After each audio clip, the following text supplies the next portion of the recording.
was a manga I recently started reading called Ghost Reaper Girl. In this manga, the protagonist is a struggling actress named Chloe, who has just learned she has the ability to absorb and amplify different spirits' powers. This also has the adverse effect that some evil spirits want to possess her and take these powers for themselves. After fighting off evil spirits with Kai, she decides to give up on trying to become an actress and teams up with him to become a spirit exterminator instead. Through a few flashbacks, it's shown Chloe's lived a hard life, and what she wants most is to have what she calls a shining life, one where her needs are met and people look up to her. Her hard upbringing makes her sympathetic to a lot of the would-be villains she encounters, and enables her to make them allies instead. In the beginning of the manga, a bunch of evil spirits have just escaped into the human realm. This was caused by a prison break in Hades, which is what the spirit world is called in this manga. It has been inferred that the prison break was orchestrated by much stronger evil spirits. The main antagonist of the series has yet to be revealed. I think it is most likely that the person responsible for the jailbreak will turn out to be the series' main antagonist. I really like Chloe as a protagonist. She has a lot of depth. She struggles, she's funny, and has a lot of empathy to the other characters in the story. She is a protagonist with a lot of drive too. After learning her potential as a spirit exterminator, she rapidly changes gears and throws all her efforts into becoming the best spirit exterminator she can be. She also uses strategy rather than brawn to solve her problems, and is very eager to help a lot of the characters she encounters in the story. Chloe's powers are also very interesting to me as well, since she can amplify the strength of any spirit she absorbs and gain new skills and abilities. When Chloe morphs with Kai, she can use a skill called Through the Blood, which allows her to sever any kind of possession.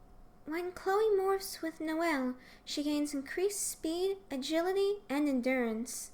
But when morphed with Noelle, she does not have access to the skill Through the Blood. That ability is unique to Chloe when morphed with Kai.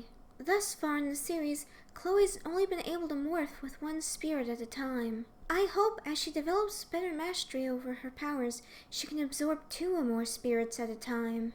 Her being able to morph with Kai and Noelle at the same time would be pretty epic. It would also allow for interesting power combinations as more characters are introduced to the series.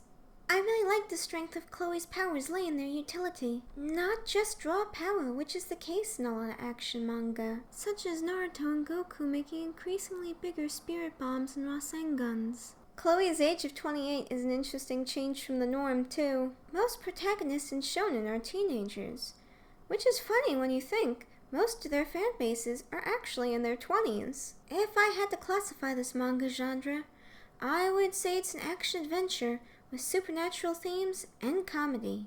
The reason I quantify it as an action-adventure is because the protagonist is learning how to fight evil spirits while traveling to places like Hades. The comedy of the manga is primarily found between Chloe's new friends, Kai and Noelle, who constantly compete for her affection. Noelle in particular is very funny to me since he embodies cat behavior so well. There is even some fourth wall breaking, such as references to other magical girl manga, and jokes about how Chloe's powers work very similar to a video game. If you're a fan of Yu Yu Hakusho, Bleach, or even Rinne, then I'd recommend this manga to you. Like all 3 of these series, the main threats are beings of supernatural origin. The protagonist is a human who has supernatural powers and is learning how to handle these threats under the guidance of a supernatural organization. But there is still a lot of funny interactions between the characters. This manga was written by Akihisa Ikeda, who is the mangaka for Rosio plus Vampire. The whole series is currently free to read on the website/app Manga Plus. A link to the website will be in the description. Certain chapters are also free to read on the Viz website. The series is currently only 14 chapters long. Chapter 15 should be released on February 22nd. Please tell me what you think of this manga in the comments section. I'm Silver Ninja Neko, and thank you for watching my video.